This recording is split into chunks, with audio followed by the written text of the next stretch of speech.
Father Grayson Heenan, 5th Sunday of Easter, May 10, 2020. Do not let your hearts be troubled. Have faith.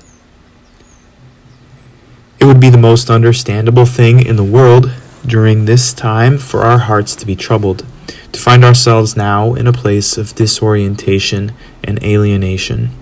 We feel off, not ourselves. In this, I don't think I'm alone.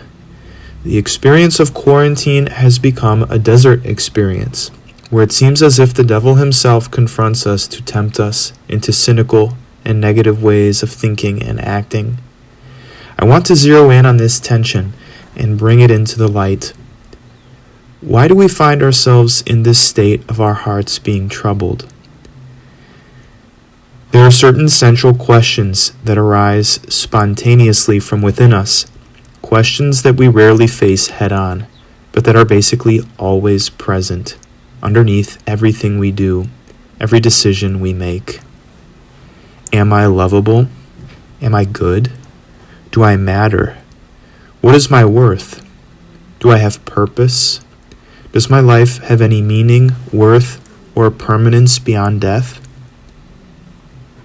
I think it's probably a universal human experience for our hearts to be troubled about these things.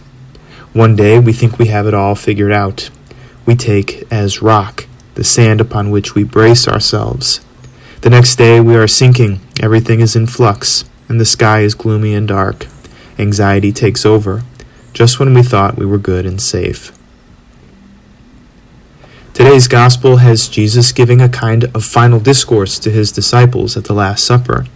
He knows the troubling times are ahead, not simply for himself, but also for this small band he has been teaching and guiding. He tells them, "Do not let your hearts be troubled. You have faith in God. Have faith also in me." But what does it mean to have faith? Jesus seems to indicate to us that it's the way out of the dilemma. It will be the only thing to give us peace and to end the torture. Have faith. Sure, but how? Traditionally, we speak of faith in two ways. We think of the faith, our Catholic faith that has been handed down to us, that we profess in our creed. We also speak of my faith and your faith, a way of talking about our inner posture of trust, surrender, fidelity, and confidence, that we are with God and in God, secure in his love. When Jesus says, have faith, he means this second kind of faith. Have faith, possess, be ruled by this inner confidence, this inner surety that you live and move and have your being in this love. Opposed to this confidence, the troubles of the heart arise from an innate and infinite restlessness that seeks a yes to each of those earlier questions. Do I matter? Am I lovable? Can I hope for something beyond death? Jesus is God's yes to each of these questions. To have faith, in the end, is not something we can whip up from within ourselves.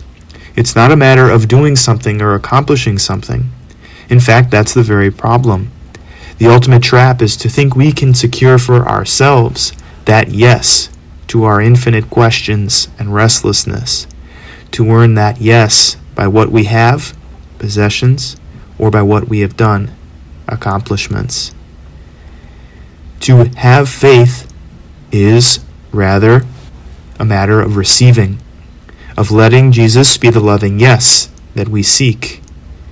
It is letting Jesus be the key that unlocks the enclosure of our heart. It is surrendering the desperate attitude that says, I can pick this lock myself. Receiving Jesus as our yes is difficult because it ushers us into a new space where we lose control and slowly learn to walk by faith. He becomes our way and our truth and our life. We begin to let go of the false security we once had in possessions or achievements.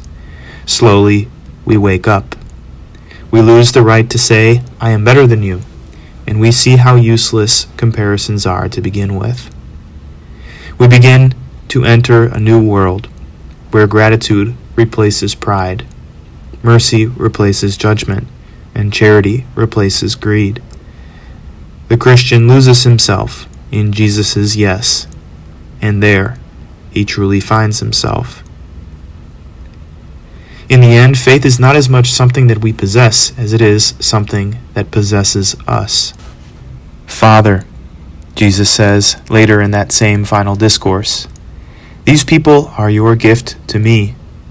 I made known to them your name, and I will make it known that the love with which you loved me may be in them, and I in them.